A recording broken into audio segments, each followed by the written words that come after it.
Hey guys, welcome to the TheTerrainStudio. I'm your host, Shawn Morris.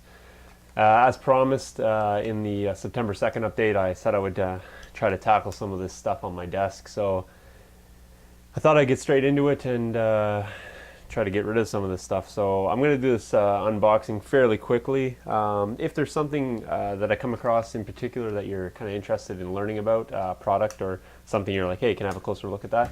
I can certainly do that. Just put it in the comments and then I can worry about putting that up later. So let's get into it. So right now I'm just going to unbox this right here. So what did I pick up this summer? I got the BP-44 armored train, the infantry car. So boom, right there.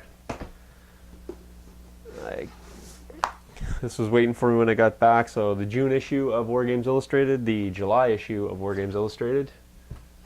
So there, right there.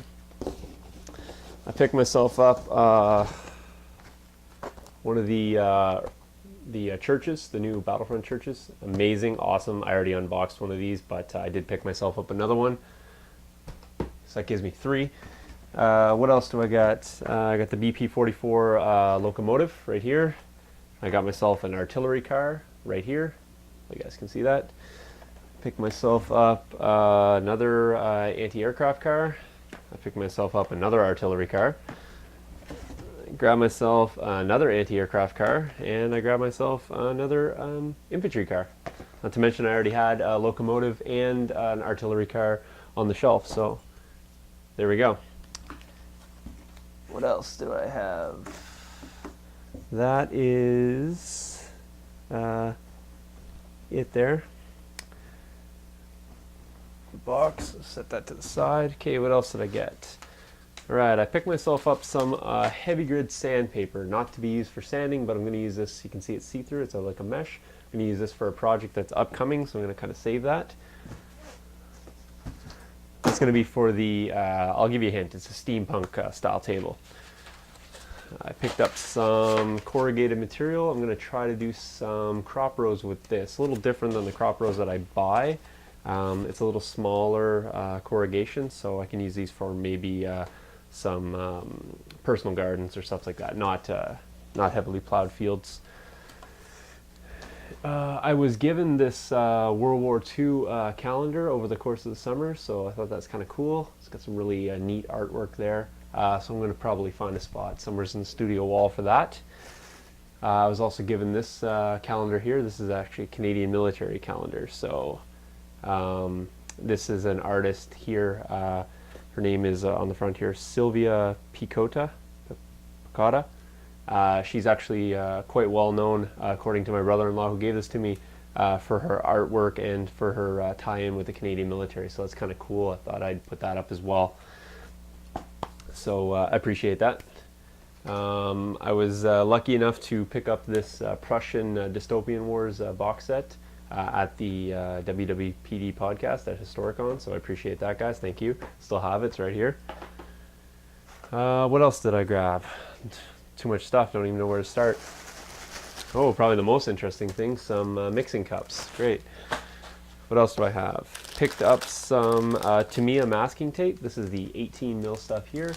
I thought this would come in handy for well, of course masking, but some of the other projects and some of the painting that I got to do. So yes, I have painting to do.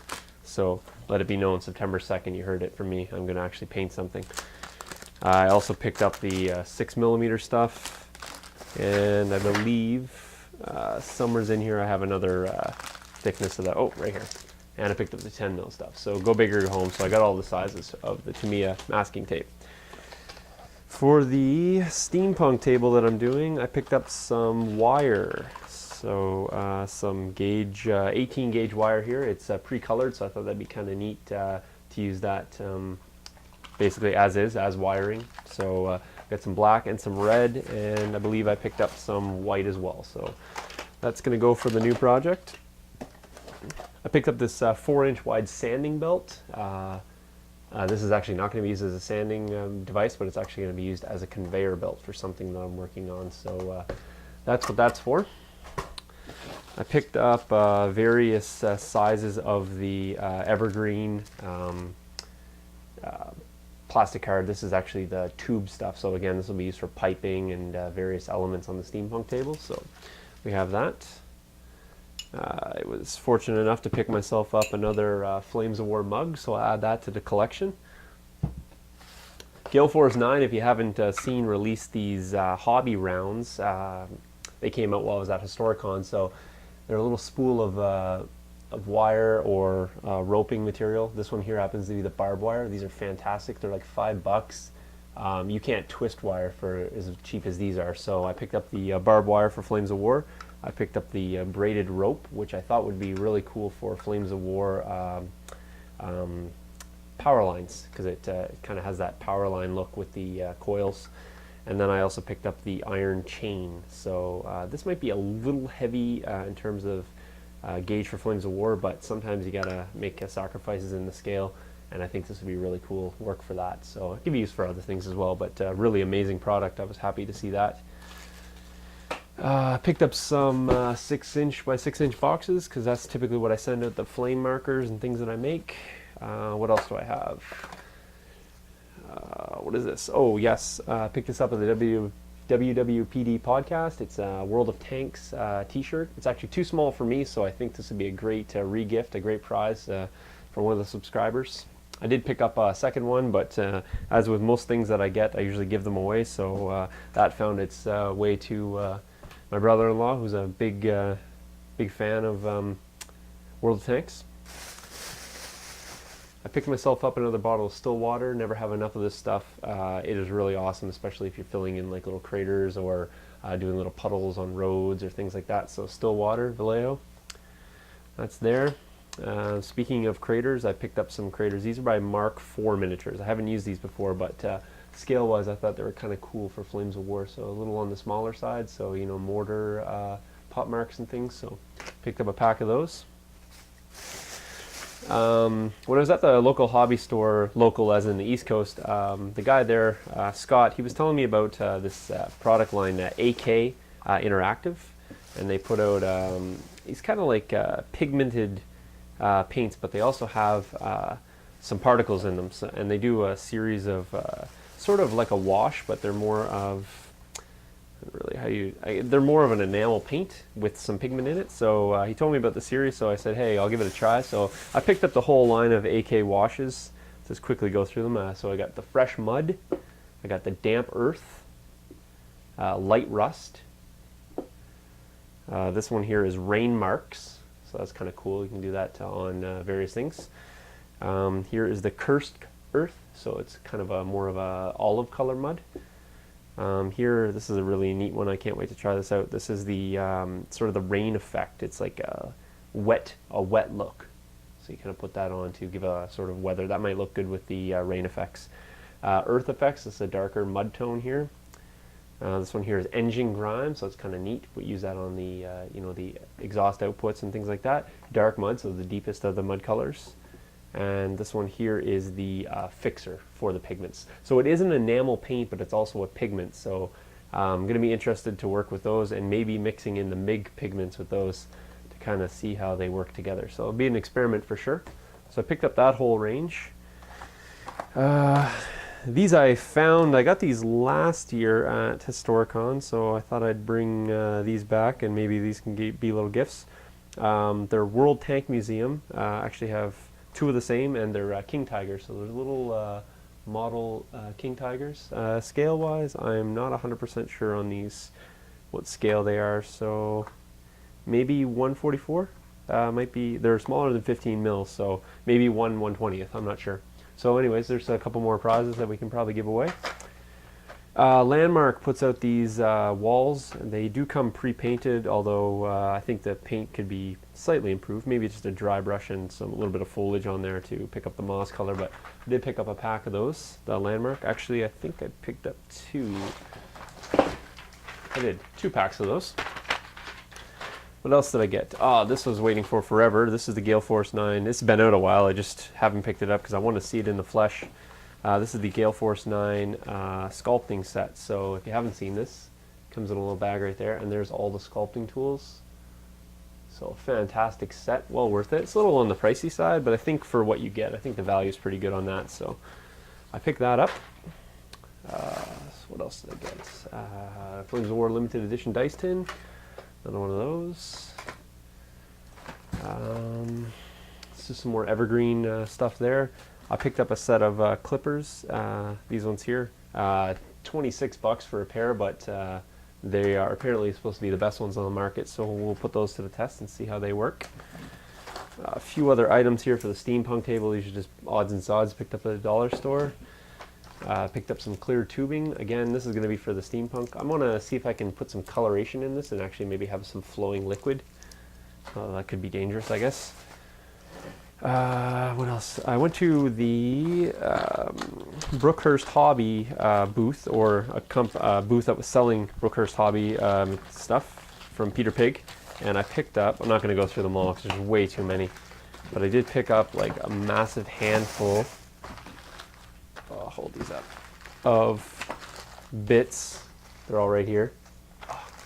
Probably about $150 of the little bits, you know, pigs, cows, sheep, bicycles, tree stumps, barrels, crates, all that sort of stuff. So that's all for future projects. These Mark IV miniatures are kind of impressed with their stuff. I've seen it online, but online and then in the flesh is a little bit different. So, but when I did go by a booth, I saw they had some stuff. So I did pick up the these resin walls. They're a little on the taller side, so nice size for like a courtyard, private courtyard. So this is the intact wall, so I picked up a pack of those, and then I picked up a pack of the destroyed ones, so I thought I could sort of mix those together. So same styling. And then they have these little courtyards here, so they go kind of between buildings, so you put a building on either side, and any building can work with this, so I thought, hey, I'll grab two of these. They do have the gate here, and then the walls match up with the walls that I previously got, or previously showed you here, so that'll be kind of cool. I picked up a second one of the courtyards here, so that'll be for a project. I'm not sure if that's going to be for me or for somebody else, but figure that out later. Some sanding needles, if you haven't seen these, they're kind of cool.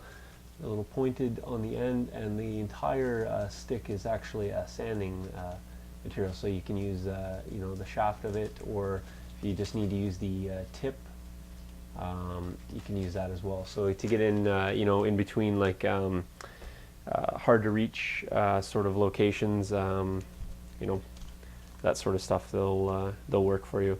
Or if you need to take off the mold lines on something that you just can't quite get around a piece of sandpaper in, they work great for that. There's my Historicon badge. Another gate, I picked up this one here from Peter Pig. I did pick up some magnetic squares. I'm going to try these on the tree bases and see how they work out. Kind of pricey, but we'll give it a go, see what happens. Should have got 2 packs of those, I think 2 different sizes. What else did I get? Oh yes, the campfire set. It's a little log pile and an axe sticking out of a stump. I love this one, so I picked up a couple of those. I've used them before. I've got some smaller hay piles here. These are from Timecast, so their stuff's kind of cool. From Timecast, I also picked up a pack of these barrels and crates and things, and I've used these before on a previous project, so happy with those. What else? Oh my goodness. Here's some stuff for the steampunk table. Just a bunch of junk, really. I got some wire here. It's just, you know, for various things. I got these little washers here that kind of look like cogs, so I might use those for some things. I went to Michael's and picked up these crystals. They're like peel and stick crystals, but I thought they would look great as rivets. So I know there's lots of ways to do rivets, but I figured, hey, these are fairly cheap for the amount that you get, so I'm going to use these as the rivets. So I got a couple packs of those. I think there's like 200 per pack, so quite a little bit of stuff in there. I also picked up these small nails here as well to maybe use as rivets, so just the tip. So I'll just hammer as rivets, so just the tip. So I'll just hammer them into the to the board and just have the top sticking out. Oh, a whole pile of stuff. All the paints in the back are new. I picked up the big Vallejo model color set. The paint racks obviously are all new. All the hobby storage are all new.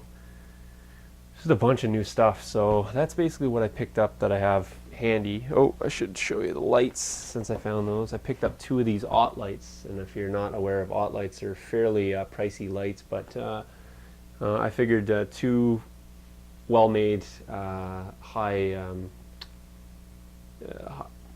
light would be suitable for the studio. So I was thinking about getting maybe something a little cheaper, but then you generally get what you pay for. So I picked up a couple of those when I was home in the summer, and I just shipped them up. So they shipped without damage, which was nice. So, and I think that's probably about all the stuff I got. That was pretty quick. Obviously, it doesn't look like that much when I fly through it, but there's a bunch of stuff here that I need to get organized, and hopefully will make the projects look kind of cool. So,